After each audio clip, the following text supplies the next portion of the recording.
जी बिल्कुल, महकमे मौसमियात ने पिछले हफ्ते से बारिशों की पेशगोई कर रखी थी। मुल्क के मुख्तलिफ इलाकों में बारिशों की पेशगोई कर रखी थी, लेकिन बारिशें जो थी वो नजर नहीं आ रही। तो आज इस्लामाबाद में हमने देखा कि हल्की हल्की बूंदाबांदी का सिलसिला जारी है।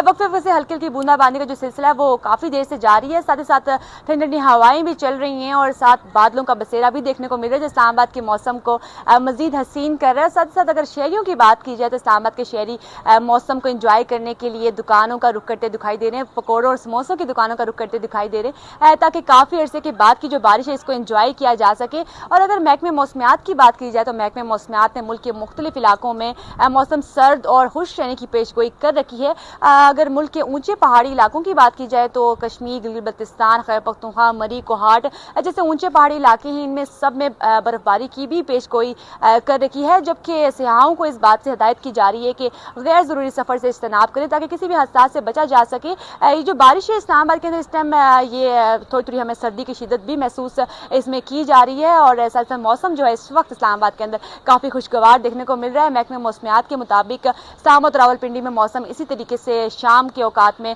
हल्की हल्की बूंदाबांदी भी हो सकती है और आने वाले दिनों में मौसम इसी तरीके से खुश्क और सर्द रहेगा। जी।